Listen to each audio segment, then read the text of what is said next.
दोस्तों ये कहानी एक ऐसे लौंडे की है जिसने अपनी नौकरानी के साथ भटाभट करने के लिए जी जान लगा दी थी। और इस नौकरानी में एक ऐसा चस्का चढ़ा होता है कि ये शहर के हर एक लौंडे से अपनी पिंकी ब्लैकी करवाती है। तो चलिए देखते हैं इस नौकरानी के कारनामों को। अगर आप सभी भाइयों को पहले की तरह शायरी के साथ एक्सप्लेन देखना है और सब कुछ खुल्लम खुल्ला देखना है तो अभी हमारे टेलीग्राम चैनल पर ज्वाइन हो जाओ। कहानी की शुरुआत इसी लौंडे बड्डी के साथ होती है जो कि आज अपने बापू से मिलने घर जा रहा होता है। घर पहुंचते ही वो अपने आसपास की जगह देखता है जिसे देखकर उसे अपना बचपन याद आ जाता है। तो अब ये हमें अपनी कहानी सुनाता है। हम यहाँ पर बड्डी के छोटे वर्जन को देखते हैं जो अपने घर के बाहर एक रोज नाम की लड़की को मटकते आता हुआ देखता है और वो मन में सोचता है आ गई मेरी छमिया आ गई। और अंदर जाकर अपनी मोम से बोलता है कि मम्मी वो लड़की आ गई जिसे पापा ने नौकरानी की जॉब के लिए बुलाया था।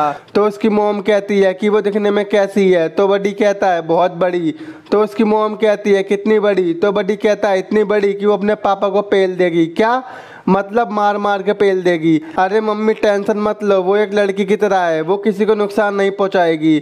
तो फिर बड्डी की मम्मी बोलती हैं पहले मैं उसको देखूंगी और फिर काम पर रखूंगी। तो बड्डी बोलता है अबे मम्मी क्या देखना, सही तो है, रख लो काम पर। रोज के आते ही बड्डी की मम्मी अपने तीनों बच्चों को रोज से मिलवाती है। वो सबसे पहले अपने सबसे छोटे लौंडे मुरब्बा से मिलवाती है। इसके बाद वो अपनी सबसे छोटी बेटी टुनटुन से मिलवाती है और आखिरी में अपने सबसे बड़े बेटे बड्डी से मिलवाती है और कहती है जब बड्डी पैदा हुआ था तो इसने मेरा दूध नहीं बल्कि नर्स का दूध पीना पसंद किया था, तो इससे तुम थोड़ा बच के रहना। तभी वहां पर बड्डी के बापू आ जाते हैं और अपनी बीबी से बोलते हैं अबे कैसे तू रोज को डरा रही है। तो रोज बड्डी के बापू को ऐसा देखती है कि अभी उसको जाके पेल दे। तो वहीं बड्डी के बापू बोलते हैं तुम बहुत खूबसूरत हो, तुम्हारे आते ही हमारे घर की दीवारें भी चमक गईं। और कहता है कि उन आदमियों ने तुम्हारे साथ सही नहीं किया, जो हमें आगे पता चलेगा कि उन आदमियों ने रोज के साथ क्या किया था। वहीं बड्डी बैठकर वो सारी बातें बड़े ध्यान से सुन रहा होता है। अब हम देखते हैं कि रोज मुरब्बा और टुनटुन के साथ खेल रही होती है।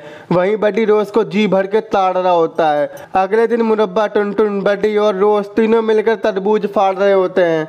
वहीं बड्डी रोज से पूछता है कि आखिर वो आदमी कौन थे जिन्होंने तुम्हारे साथ ऐसा किया। तो रोज कहती है वो कोई नहीं थे, बस वो बहुत बुरे लोग थे। दरअसल बड्डी जानना चाहता था कि आखिर रोज के साथ क्या हुआ था। आगे दिखाते हैं कि सभी टेबल पर बैठकर डिनर कर रहे हैं और रोज सबको खाना परोस रही है। और बड्डी के पापा रोज की तारीफ करना शुरू कर देते हैं और तभी वो रोज की चुत्तड़ पर एक करारा सा चांटा मारते हैं। वहीं रोज के होश खो जाते हैं और वो शर्मा के भाग जाती है। लेकिन यहाँ वो तीनों बच्चे समझ जाते हैं कि हमारे बापू का रोज के साथ होश खोने का मन कर रहा है। अगले दिन ये तीनों एक ट्री हाउस पर बैठे होते हैं और रोज के बारे में बातें कर रहे होते हैं। तभी बड्डी कहता है कि रोज तो एकदम बवाल है और मेरा हैंडपंप पूरा लाल है। तो मुरब्बा कहता है हाँ भाई बवाल है। तो बड्डी कहता है अबे वो मुरब्बे तू चुप ही रह, तुझे कुछ नहीं पता। तो मुरब्बा कहता है मुझे पता है। तो बड्डी कहता है क्या पता है। तो मुरब्बा कहता है मुझे पता है कि रोज हमारे बापू को जी तोड़ पलंग तोड़ प्यार करती है। वहीं बड्डी की मॉम किसी काम से बाहर जा रही होती हैं और रोज सफाई करने के बहाने से मुरब्बा के बापू के कमरे में घुस जाती है। और वहीं बाहर से बड्डी और टुनटुन उन्हें देख लेते हैं और समझ जाते हैं कि आज लुंगी डांस होने वाला है। तो वो देखते हैं कि रोज सफाई करते करते उसके बापू से चिपक जाती है। बड्डी के बापू उसे दूर करता है लेकिन रोज नहीं मानती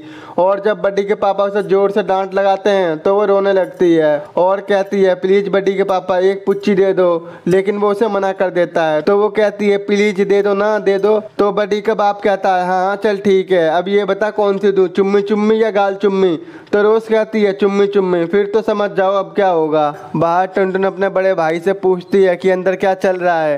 तो बड्डी कहता है कि अंदर पापा ने घमासान मचा रखा है। और तभी टुनटुन भी देखने की कोशिश करती है लेकिन बड्डी उसे देखने नहीं देता। और वहीं अंदर बड्डी के बापू में कौन सी गर्मी चढ़ती है, वो उठकर रोज को डांट कर कपड़े धोने को भेज देते हैं। अब टुनटुन बड्डी से पूछती है कि पापा ने रोज को क्यों भगा दिया। तो बड्डी कहता है शायद उनको ये डर था कि मॉम उनको रंगों हाथे ना पकड़ लें। अब ये सब देखकर बड्डी ने ठान लिया था अब तो एक दिन जरूर मैं रोज के होश खो के रहूंगा। वहीं रात में बड्डी अपने रूम से कॉमिक निकालता है और उसमें पूरा हिसाब किताब होता है। इसके बाद बड्डी एक टॉर्च को लेकर चद्दर में घुस जाता है और कॉमिक देखने लगता है क्योंकि पहले के टाइम में एंड्रॉइड फोन नहीं होते थे, वरना ये भी हमारी तरह क्या क्या देखने लगता। तभी उसे गेट खुलने की आवाज आती है और वो टॉर्च बंद करके सोने का नाटक करने लगता है, जहाँ पर कोई और नहीं बल्कि रोज आई थी। और वो बडी से कहती है क्या तुम सो गए हो, लेकिन रोज को क्या पता था आज उसे रात रंगीन करनी थी। रोज की आवाज़ सुनकर बडी तुरंत बोलता है नहीं मैं तो जग रहा हूँ, बता क्या बात है। तो रोज कहती है मुझे अपने कमरे में नींद नहीं आ रही है, क्या मैं तुम्हारे बेड पर सो सकती हूँ। और ये सुनकर बडी उसे तुरंत हाँ कर देता है। रोज भी अब बडी के बेड पर आ जाती है और उससे कहती है कि आज किसी ने मेरे दिल को तोड़ दिया और इसमें उनकी कोई गलती नहीं है, बल्कि मैं एक बहुत बुरी लड़की हूँ। दरअसल वो बडी के पापा और अपने बीच हुए कारनामों की बात कर रही थी। वहीं बडी सब कुछ जानते हुए भी उससे पूछता है कि क्या हो गया मुझे बता। तो रोज कहती है तुम अभी मासूम बच्चे हो, तुम्हें अभी ये बात समझ नहीं आएगी। लेकिन रोज को क्या पता था ये कितना बड़ा गंजेड़ी है। लेकिन बडी रोज से कहता है मैं समझ सकता हूँ, तुम बताओ तो क्या बात है। तो रोज कहती है तू मुझसे प्रॉमिस कर, तू किसी को नहीं बताएगा। तो बडी कहता है हाँ पक्का।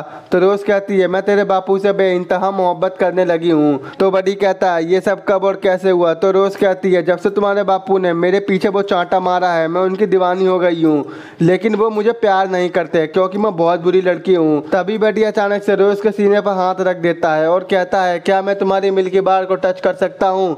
तो रोज तुरंत उसे मना कर देती है और कहती है नहीं तुम अभी बच्चे हो, ये बिल्कुल सही नहीं है। तो बडी कहता है प्लीज मुझे बस देखना है कि मिल्की बार कैसी दिखती है। तो रोज कहती है तुम्हारी मम्मी ने सही कहा था, जब तुम पैदा हुए थे तो तुमने नर्स का दूध पीना पसंद किया था। तो बडी कहता है प्लीज प्लीज मान जाओ, जहाँ वो मान जाती है और भटाभट भटाभट भटाभट हो जाता है। वहां से जाते वक्त रोज बडी से कहती है तुम ये बात किसी को मत बताना। और वो कहती है अगर ये बात घर में किसी को भी पता लग गई तो वो मुझे घर से बाहर निकाल देंगे। वहीं बडी कहता है ये सब तो मेरा आइडिया था और तुमने तो कुछ किया भी नहीं है। तो रोज कहती है तुम्हें कोई भी कुछ नहीं कहेगा बल्कि सब लोग मुझे ब्लेम करेंगे। वहीं रोज बडी के सामने गिड़गिड़ाने लगती है कि तुम ये बात किसी को मत बताना। तो बडी कहता है मैं ये बात मरते दम तक किसी से नहीं कहूंगा, तुम बस मुझे ये बताओ कि उन आदमियों ने तुम्हारे साथ क्या किया था।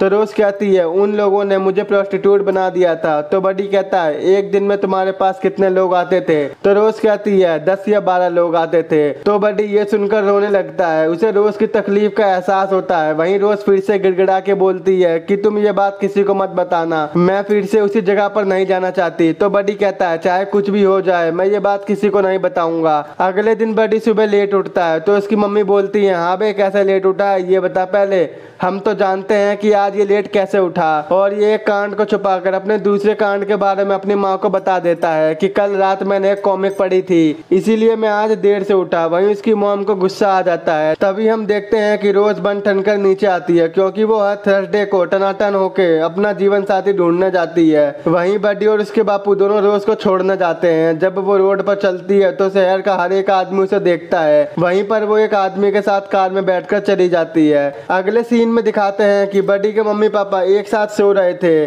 और वो मुरब्बे की मम्मी से बोलते हैं कि मुझे आज रोज की बहुत फिक्र हो रही है क्योंकि आज वो बहुत ही मस्त बनकर बाहर गई है। तो उसकी मॉम कहती है सही तो है, वो बहुत अच्छी लड़की है, उसे बस प्यार चाहिए। तो उसके पापा बोलते हैं उसे प्यार नहीं हथियार चाहिए। अगले दिन बडी की मॉम बाहर सफाई कर रही होती हैं और वहीं एक आदमी उनके घर में ताड़ाताड़ी कर रहा होता है। तो वो तुरंत घर में जाकर अपने पति को फोन कर देती है। जब तक वो घर आता है वो आदमी वहां से भाग जाता है। वहीं रात में हम फिर से देखते हैं कि दो आदमी बडी के घर के बाहर लड़ाई कर रहे होते हैं और कहते हैं आज मैं पेलूंगा मैं पेलूंगा। तभी वहां पर बडी के बापू आ जाते हैं और गन से फायरिंग कर देते हैं। तभी वो दोनों वहां से भाग जाते हैं। वहीं बडी का बापू समझ जाता है कि ये दोनों रोज को पेलने की बात कर रहे थे। वहीं रोज सभी को खाना परोस रही होती है। तो बडी के पापा रोज से पूछते हैं कि एक आदमी परसों आया था और दो आदमी आज किसी को पेलने की बात कर रहे थे, तो तुम बता दो वो कौन थे। तो रोज कहती है मैं नहीं जानती वो कौन है। तभी बडी की मम्मी कहती है हो सकता है वो रोज के बॉयफ्रेंड हो।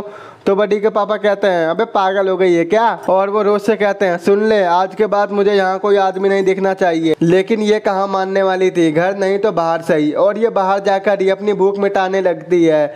लेकिन वहीं पर उसे पुलिस पकड़ लेती है क्योंकि इसने पुलिस की उंगली में काट लिया था। अब बडी और उसके पापा रोज को लेने थाने में जाते हैं। तो वहीं पुलिस कहती है कि शायद ये लड़की बीमार है। तो बडी का बापू कहता है ये बीमार नहीं, इसे चाहिए पेने पेने औजार। घर आकर बडी के पापा उसकी मम्मी से कहते हैं कि हमें रोज को अपने घर से निकालना होगा, लेकिन बडी की मॉम रोज को निकालने से मना करती है।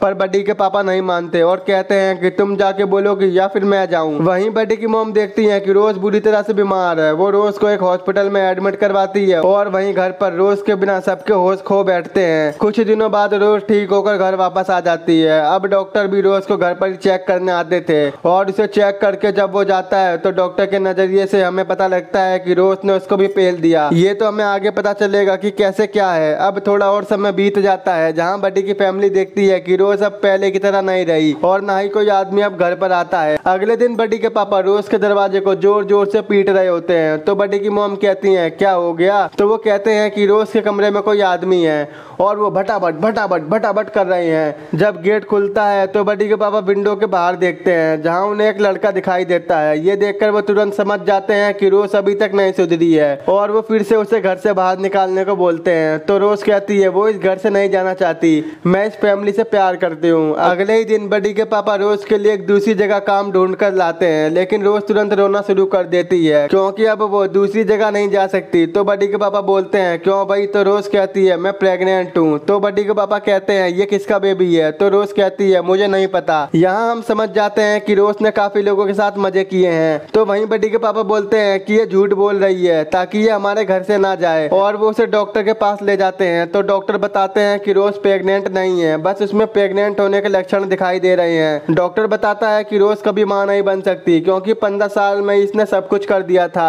इसे एक बीमारी लग गई है। इस बीमारी में लड़की को भटाभट भटाभट करने की लत लग जाती है और वो बिना भटाभट भटाभट के नहीं रह सकती। तो बडी की मॉम कहती है इस बीमारी का क्या इलाज है। तो डॉक्टर कहते हैं इसका बस एक ही इलाज है, हमें रोज की पिंकी की सर्जरी करके उसे बाहर निकालनी होगी। शुरू में तो बडी के पापा डॉक्टर की बात से सहमत होते हैं, लेकिन बडी की मॉम इस बात से सहमत नहीं होती। वो कहती है तुम ऐसा कैसे कर सकते हो, मैं ऐसा नहीं होने दूंगी। वो बडी के पापा से बोलती है कि रोज भी एक इंसान है और उसके साथ ऐसा करना सही नहीं है। यहाँ बडी के डैड भी उसकी बात समझ जाते हैं कि ये सही नहीं है। अब वो दोनों रोज को घर ले आते हैं और उसकी शादी उसी पुलिस वाले से करा देते हैं जिसकी रोज ने उंगली काटी थी। और घर जाते टाइम बडी के बापू सोचते हैं पहले तो इसने उसकी उंगली काटी थी, अब तो क्या क्या काटेगी, ये नहीं सुधरेगी। और यहीं पर इस मूवी का एंड हो जाता है। दोस्तों अगर आपको फुल शायरी के साथ खुल्लम खुल्ला सीन देखना है तो अभी हमारे टेलीग्राम चैनल पर ज्वाइन हो जाओ, लिंक आपको नीचे डिस्क्रिप्शन बॉक्स में मिल जाएगा। दोस्तों अगर आपको वीडियो पसंद आई हो तो आज ही हमारे चैनल को सब्सक्राइब, वीडियो को लाइक और शेयर जरूर कर देना। तो मिलते हैं आपसे ऐसे ही नेक्स्ट वीडियो में।